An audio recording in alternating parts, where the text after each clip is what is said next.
Kalau ngomongin visi misi ini bang, memang harus serius kita bang. Oke, gitu. betul. Tapi saya mau tanya dulu, kamu udah punya pacar belum? Aduh bang.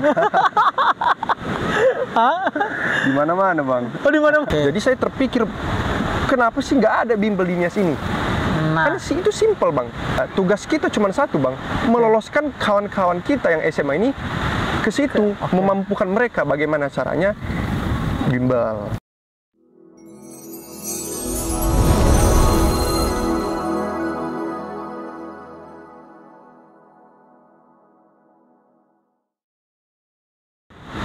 oke guys, ketemu lagi dengan saya Domes Wow di Ngoja, ngobrol aja. Dan kali ini kita kedatangan narasumber paling ganteng, ganteng se-Nias Selatan. Ya, masih muda, energik dan seorang caleg. Dan aku mengundang bro ini di podcast Ngoja karena saya melihat dia ini caleg termuda di Nias Selatan untuk provinsi, ya, provinsi Sumatera Utara. Dan siapakah dia? Mari kita lihat. Oke, selamat datang Patrick. Iya bang. Oke, selamat datang di Ngoja. Ya. Terima kasih sudah mau datang. Dan mungkin mau kenalan dulu. Boleh. Halo semuanya, nama saya Patrick Eklesio Harajaki Daki. Umur katanya tadi muda, memang masih muda sih. Saya masih 23 tahun, baru lulus kuliah. Dan ya mungkin memang udah jalannya bang. Oke. Ya, seperti yang dikatakan abang tadi, saya menjadi caleg untuk DPRD provinsi dari Partai Golkar. Nomor Sekian. itu berapa? Nomor berapa? Urutnya biasanya yang bagus berapa? Nomor 1. Oh, berarti kita nomor 1 aja berarti. Oke, jadi kawan-kawan, kalau misalnya nanti obrolan kita ini mengena di hati para penonton, viewers kita, ya bisa pilih ini apa namanya si Patrick di provinsi Sumatera Utara. Dapil berapa? Dapil Sumut 8. Dapil Sumut 8. Ini bukan promosi ya, tapi memang Perkenalan. perkenalan ini wajib karena apa ya? Nggak kenal maka nggak sayang gitu. Iya. Jadi, masa ngomong tapi nggak tahu orangnya. Iya, betul sekali. Oke Patrick, langsung saja ya. Kita mau tahu tentang Patrick kenapa masuk di politik. Iya. Sebenarnya pertanyaan itu dulu juga saya tanyakan sama diri saya sendiri, kenapa sih dari sekian pilihan, dari sekian jenjang karir, kenapa harus ikut berpolitik? Oke. Selain daripada faktor lingkungan, karena keluarga saya berkecimpung di dunia politik, orang tua saya, terus saudara-saudara orang tua saya, om-om saya, terus sepupu-sepupu saya juga memang mungkin udah darah politisi ya, ya. udah darahnya. Jadi kita nggak bisa bohong gitu loh. Berarti keluar dari politik itu kayaknya nggak hidup. Iya, belum bisa dibilang orang ini hidup. Oke. Tapi kan selain daripada faktor itu kan kita juga harus tahu gitu kenapa sih harus berpolitik. Faktor pribadi ya. Tapi kalau saya sih bang mungkin melihat, karena aku kan melanjutkan studi itu dari SMA itu udah di luar bang, di luar Nias nih. Oke. Ya kan SMA di Medan, kuliah di Semarang. Oke. Jadi tentulah perbedaan lah, kita nggak bisa bilang sama. Justru di luar sana memang lebih banyak hal-hal baru, hal-hal yang lebih maju gitu loh, dibandingkan kita di Nias ini. Ya, di kepulauan. Dan itu memang faktanya sekarang. Jadi saya ingin bagaimana caranya membawa apa yang saya dapat dari luar ke dalam Nias, nggak semuanya gitu, minimal 1 atau 2 yang betul-betul saya bisa implementasikan di Kepulauan Nias ini, khususnya di tempat kita di Nias Selatan, bisa terjadi. Dan itu saya percaya di tangan saya bisa gitu loh. Oke, berarti intinya kamu ini ingin membawa dampak positif di Kepulauan Nias. Ya pastilah, pasti itu. Oke. Jadi itu salah mengapa kamu mau masuk ke politik itu tadi ya, karena ada yang kamu dapat bahwa ada perbedaan di kota dengan di daerah. Seperti kita ini ya. Jadi sehingga karena ada kesenjangan ya, mungkin dibilang kesenjangan ya, sehingga ketika kamu tahu bahwa di kota ini lebih bagus, di sini kenapa tidak bagus? Nah, saya mau bawa yang bagus ini ke daerah atau gimana? Iya. Gitu ya? Iya, maksudnya apa yang hal yang positif kalau bisa saya bawa, kenapa tidak? Dan jalurnya melalui caleg ini politik, karena kalau kita orang masyarakat sipil biasa, tanpa adanya mungkin ibaratnya embel-embel atau bisa dibilang itu handicap. Kalau kita nggak punya handicap, kita mau menyuarakan aja susah. Kita mau berbuat pun susah gitu loh. Tapi kalau saya berpikir kalau kita memiliki handicap, kita berada di posisi yang strategis, saya rasa kemungkinan itu bisa terjadi gitu. Kira-kira seperti itu, Bang. Mantap sekali. Ketika kamu terpilih, ketika kamu terpilih ini sebenarnya tujuanmu apa gitu maksudnya? Sebenarnya ya itu pertanyaan yang sangat mendasar ya bagi seorang tidak hanya caleg tapi politisi. Jadi kan saya bilang tadi harus ada motivasi pribadi gitu. Kenapa mau jadi caleg? Jangan caleg-caleg aja gitu kan.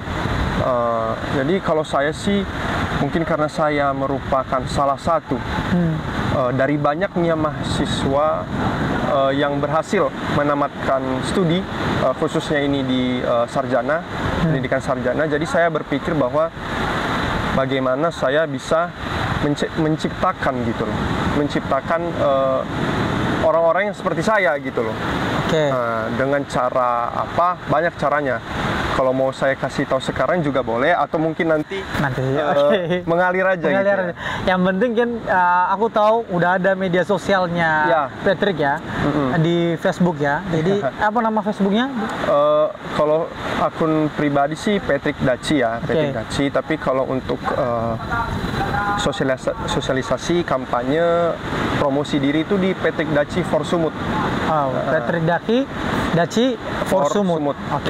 Nah, jadi teman-teman mungkin seperti yang dia sampaikan tadi ini, mau tahu lebih gimana kegiatannya, bagaimana dia memperjuangkan tujuan politiknya ini, bisa langsung dilihat di media sosial. Bahkan bisa langsung ini ya, komunikasi ya. Komunikasi dua arah ya. Bisa ya.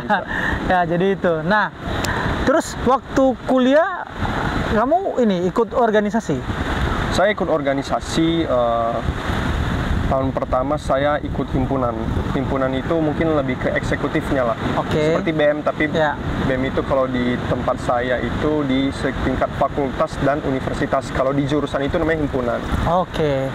Ya belajarlah organisasi biasalah kayak mahasiswa pada umumnya.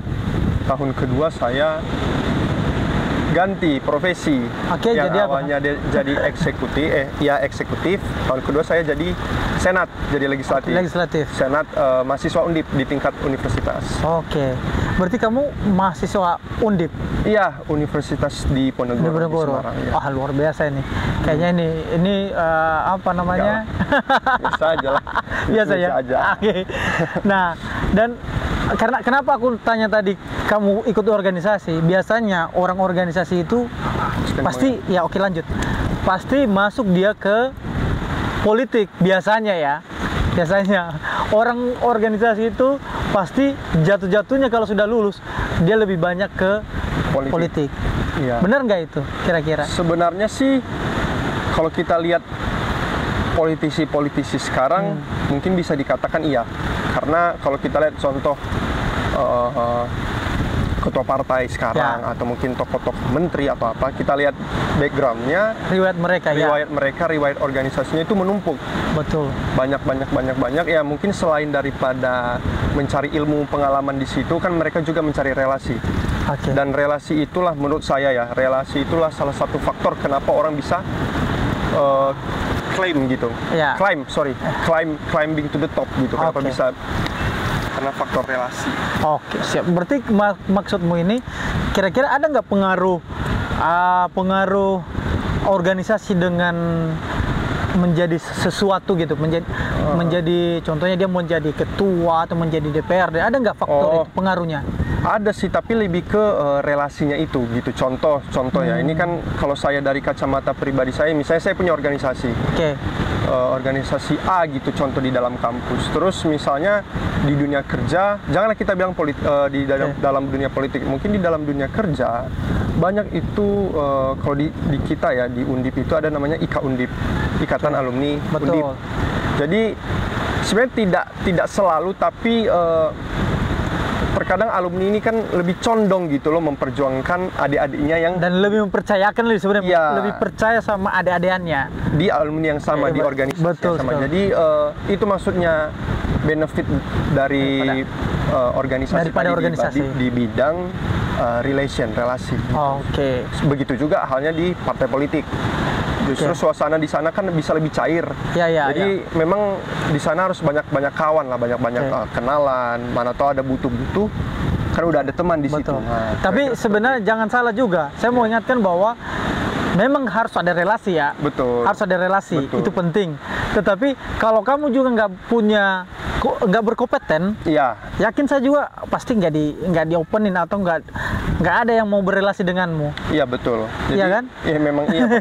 Jangan hanya ada relasi, tapi kan nggak berkompeten. Contohnya di kantor, contohnya dia butuh Excel, kamu nggak berkompeten, nggak mungkin. Relasi itu namanya ngajak kamu ke sebuah organisasi atau perusahaan tempat yang lebih tinggi. Betul sekali. Berarti wajib punya kompeten. Ya ibaratnya kita kan juga dalam berhubungan dengan orang lain ini kan kita daripada selain daripada kita meminta sesuatu dari mereka, kita juga bisa menawarkan. Jadi kayak semacam give and take lah. Jadi memang pas yang kata abang tadi, kita harus memiliki daya jual gitu loh, agar mereka juga nggak sia-sia merekrut kita. Nah, jadi memang betul-betul sama-sama mutualis hubungan itu gitu. Nah ini kita berandai-andai ini sekarang nih, berandai-andai. Kalau misalnya si Patrick ini suatu saat, ya bukan suatu saat sih, kita bilang di 2024 nantilah terpilih jadi DPRD Provinsi Sumut. Apa yang ingin kamu lakukan khususnya untuk anak-anak muda? Itu dia. Sebenarnya sih yang ingin saya lakukan itu berdasarkan pengalaman. Jadi saya ibaratnya yakin ini, kita bilang proyek ya, ini kan proyek nih. Saya yakin proyek saya ini bisa dikatakan berhasil, karena saya juga merupakan salah satu alumni dari proyek ini gitu loh. Nah itu, jadi kalau dibilang Patrick nanti mau jadi provinsi mau ngapain, kalau dibilang bangun jalan, ya itu mungkin udah mandatori. Udah biasa lah itu, dan udah biasa. Semua orang punya, menurut saya ya, saya kan nggak tahu karena belum duduk nih, tapi menurut saya DPRD itu punya akses lah di bidang masalah pembangunan dan segala macam. Jadi kan apa sih yang membuat Patrick ini berbeda gitu loh dari caleg-caleg yang lain? Karena apa sih idenya, apa sih ide yang ditawarkan selain daripada yang saya sebutkan tadi? Saya pernah ngobrol lah sama kawan-kawan mahasiswa, sebenarnya mahasiswa yang notabene sudah kuliah. Saya bertanya sama mereka, gimana kuliah? Kuliah ini gimana? Susah nggak? Bukan dalam berarti susah pelajarnya, itu kan urusan pribadi gitu. Tapi maksudnya struggle-nya mempertahankan kalian di kuliah itu kan kita juga tahulah masalah kita di sini. Kalau kita mau pendidikan, selain daripada akses, kemampuan kita juga kurang. Maksudmu ini kamu berbicara dengan mahasiswa dari NIAS? Iya. Dari NIAS ya? Iya. Saya tidak bilang generalisasi semua mahasiswa NIAS tidak mampu, tapi kan ada satu dua orang yang memang terkendala di bidang finansial. Nah, seperti yang saya katakan di awal tadi, kalau saya masyarakat sipil biasa memiliki ide, mungkin menggapainya susah. Tapi begitu saya di posisi yang strategis, saya rasa kemungkinan itu lebih besar tercapai. Nah, jadi sebenarnya kalau masalah pendidikan itu pemerintah sudah memiliki solusi, pemerintah pusat. Saya tanya kepada kawan-kawan kuliah, termasuk kameramen kalau nggak salah ya. Saya bertanya sama dia. Oke. Kawan-kawan ini tahu nggak yang namanya sekolah kedinasan?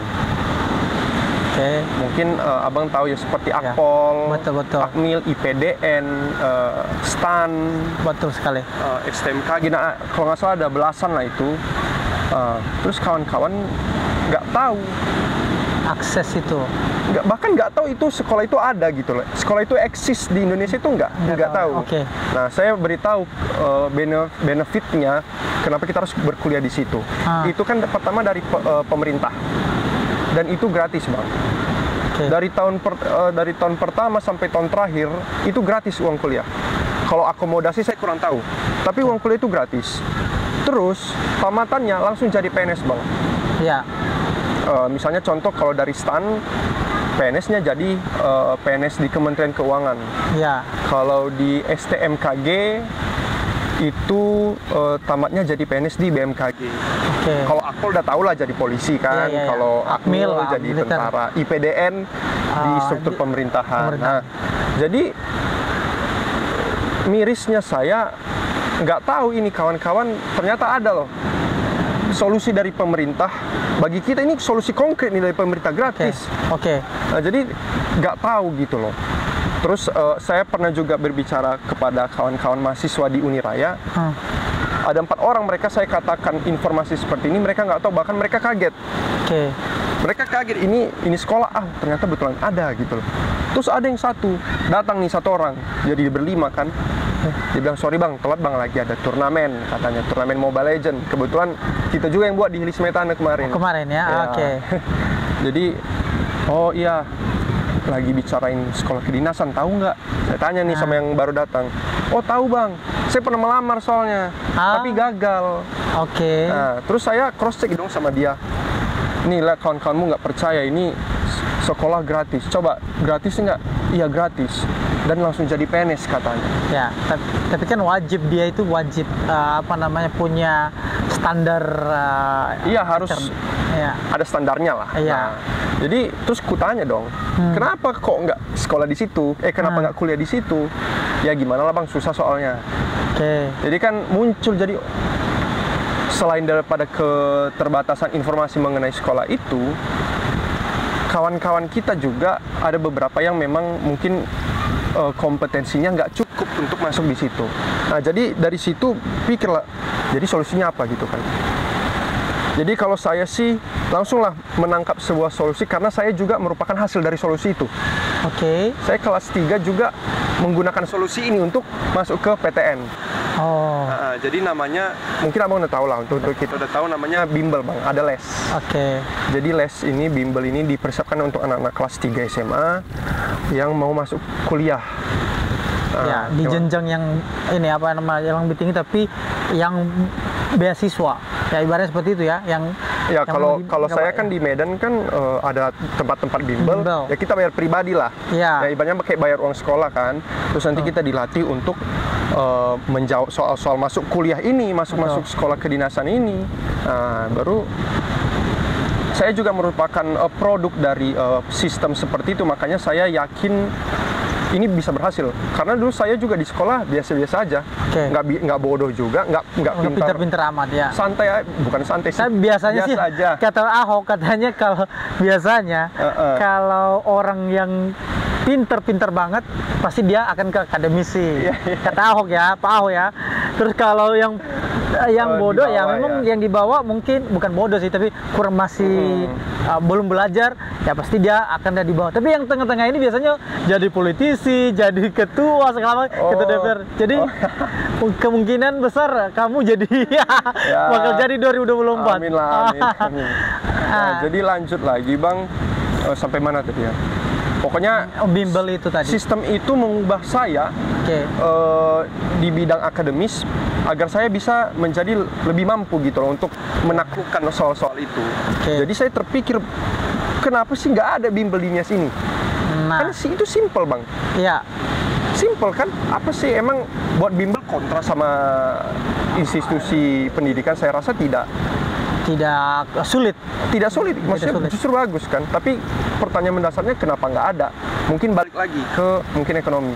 Oke. Karena membayar Ya harus membayar bimbel itu. bimbel itu dan kalau saya bilang sih memang cukup memberatkan bagi kita di sini.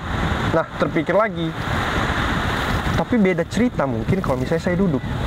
Oke. Ini bukan menjanjikan ya kawan-kawannya. Saya tidak pernah menjanjikan sesuatu hal bakal terjadi.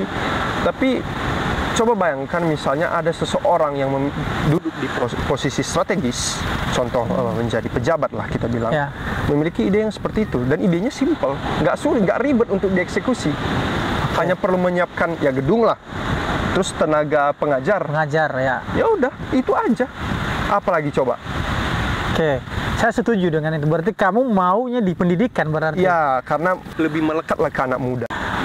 Saya melihat itu fokus kamu kayak ke pendidikan. Iya, soalnya relate aja gitu. Ya.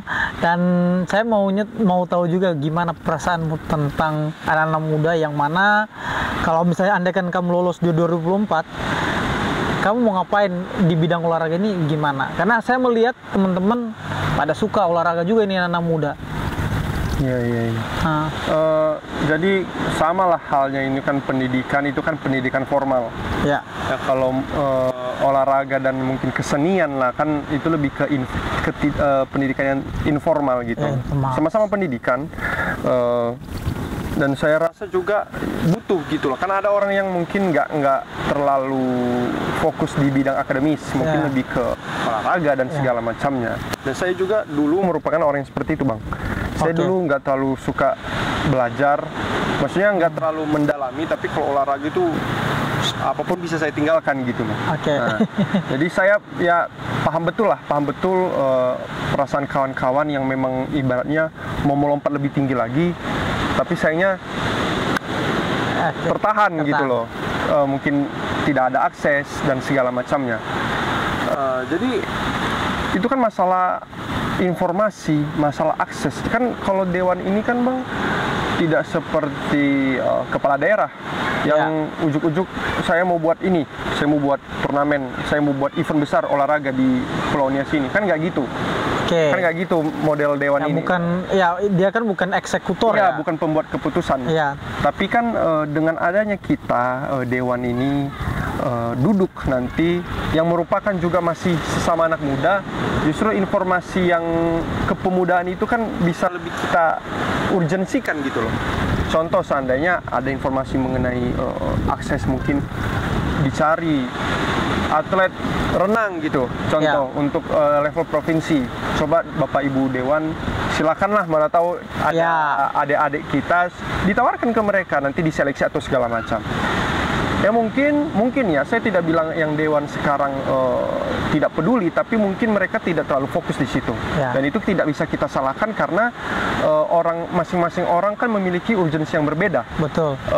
Dalam melihat masyarakat itu urgensinya apa sih? Ada yang ekonomi, ada yang pembangunan infrastruktur, ada juga pendidikan, ada juga olahraga dan segala macam. Tapi kan kalau saya dan kawan-kawan pemuda yang lain gitu yang mendapatkan informasi seperti ini kan masih relate sama kita. Saya juga tiap hari masih main futsal itu di lapangan urusan. Ini karena lagi ada pasar malam aja kan. Iya, ditutup ya. Jadi vakum dulu. Jadi pasti kita relate dan kita juga pasti usahakan lah mimpi-mimpi kawan-kawan ini ya kita akomodir. Kita nggak bilang semua kita akomodir, tapi di mana ada celah ya kita kita usahakan di situ dan lebih memungkinkan untuk melakukan hal-hal seperti itu jika kita sudah di posisi-posisi yang strategis dibandingkan sekarang lah saya masyarakat sipil biasa, apa sih yang bisa saya lakukan gitu loh. Kalau tidak ada tempat atau kedudukan tertentu, kita nggak bisa ngapa-ngapain. Nggak ada. Tambahan juga bang, kemarin saya ngobrol-ngobrol sama teman-teman dari Disbud Parpora. Yang di Nias Selatan bidang olahraga. Cerita-cerita kemarin mengenai Mobile Legend, karena kan saya buat turnamen Mobile Legend 2 bulan yang lalu itu di kampung saya. Cerita-cerita soal itu ya mereka sharing lah. Nggak ada ini kawan-kawan kita yang lolos ke provinsi. Ada yang lolos bang dari provinsi bang, tapi provinsi lain, provinsi Riau lah. Jadi dia tapi orang Nias, tapi sudah berdomisili di provinsi lain. Atlet apa? Nggak tahu, atlet renang atau atlet sepeda atau apa dari provinsi Lampung atau Riau, pokoknya di Sumatera juga, orang Nias. Mewakili provinsi itu. Lain. Ya kita, aduh, sebenarnya nggak masalah sih, yang penting dia orang enak Nias. lah. Yang penting dia pribadinya nggak apa-apa, ada akses untuk di tingkat provinsi. Tapi kenapa nggak Sumatera Utara gitu loh? Ada yang salah berarti kan? Iya betul. Entah mungkin dia memang orang situ, orang di provinsi itu ya. Tapi saya rasa tidak hanya satu lah. Kita di Nias ini banyak kok yang jago-jago. Main bola lah, apalah ini. Punya bakat yang bagus ya. Iya, nggak ada bedanya kita sama orang-orang di seberang sana kan. Tapi mungkin satu aja masalah bang, keterbatasan akses gitu. Jadi ya urgensinya sih kalau di bidang olahraga sangat besar. Tapi bagaimana cara mengeksekusi mereka ini, saya masih belum bisa memikirkan itu. Karena saya juga nggak tahu apa yang di dalam kantor DPRD itu kan kita nggak tahu kan. Nah, kenapa saya tanya ini samamu, Patrick? Karena kepemudaan ini tentunya relate dengan kamu sekarang sebagai caleg termuda. Makanya saya tanya karena pasti pemikirannya di kepemudaan. Nggak mungkin memikirkan infrastruktur yang terlalu luas. Belum ada pengalaman kita di situ. Tapi kalau kepemudaan ini seperti kamu bilang tadi, bahkan kamu terjun, kamu hobi futsal. Jadi kalau orang ada yang mau, bang, contohnya kalau udah duduk ya, andai kan udah duduk di provinsi, pasti kalau bang, kami mau adakan ini turnamen, pasti kamu akan connect karena kamu sebagai orang muda gitu. Mungkin lah. Jadi kita kenapa saya tanya ini biar relate dengan kamu sekarang ini, ke depan juga relate dengan orang-orang muda seperti itu. Nah, jadi ini kan terlalu serius nih pertanyaannya nih. Karena kalau ngomongin visi misi ini bang, memang harus serius kita bang. Biar dianggap orang memang kita punya niat gitu. Betul. Tapi saya mau tanya dulu, kamu udah punya pacar belum? Aduh bang. Di mana-mana bang. Di mana-mana. Enggak lah, bercanda. Fokus dulu lah untuk perjuangan ini. Berarti masih single ya? Jadi kawan-kawan Moja ini, kalau cewek-ceweknya ya bisa lah. Udah ganteng, politisi kan. Jadi boleh lah daftar apa ini? Daftar beasiswa mungkin. Ya mungkin. Jadi ini aku rasa bahwa Patrick sudah memikirkan matang-matang untuk menjadi caleg ini. Matang-matang bisa dikatakan iya sih bang, karena jujur ya bang, apa sih yang diharapkan masyarakat pada umumnya kepada mahasiswa yang baru tamat gitu untuk mengubah, kan itu beban sendiri gitu. Saya juga kadang berpikir sanggup nggak, mental aman nggak gitu, kena mental nggak sih gitu loh. Memang awal-awal satu bulan terjun di balik kan, dari seberang balik ke sini langsung terjun, nggak ada ini tarik nafas, langsung terjun gas. Iya kan, kaget dikit. Tapi ya puji Tuhan lah, selama perjalanan setengah tahun lah kan udah berjalan ya. Sejak mendaftar kan udah mulai mencoba sosialisasi. Ya puji Tuhan lah, nggak ada obstacle yang terlalu gimana lah. Paling gesekan dikit tapi ya biasa lah itu. Biasa, kalau di politik itu kan biasa. Kalau nggak ada naik turunnya itu bukan politik, itu namanya. Itu PNS itu naik terus. Iya betul ya. Golongan.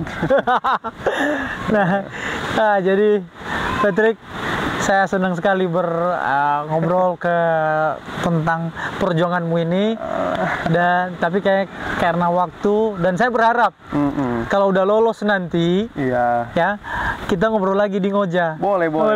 Tapi apalah, mungkin di tempat lain lah. Iya, kan? kita tempat lain. Tadi Medan kan. Ya dia boleh kami yang penting diundang ya, dibayarin gitu kan. Iya, iya. Aman lah itu. Udah aja aman-aman. Nah jadi itu terima kasih sudah mau ngobrol dengan kita di Ngoja ini.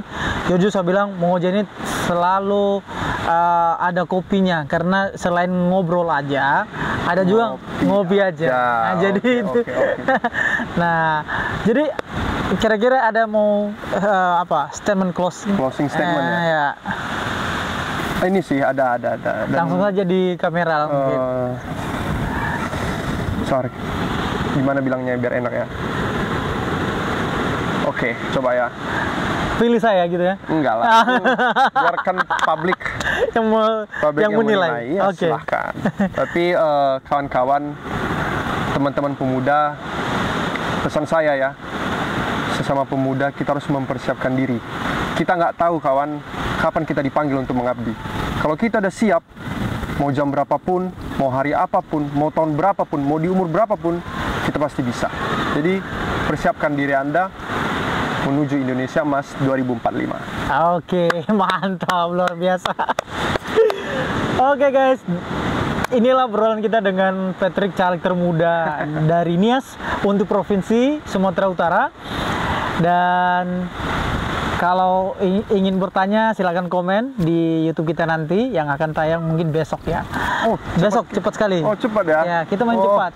Dan terima kasih udah menonton dan tetap stay di Ngoja. Ngobrol aja. Ngopi aja. Ngopi aja.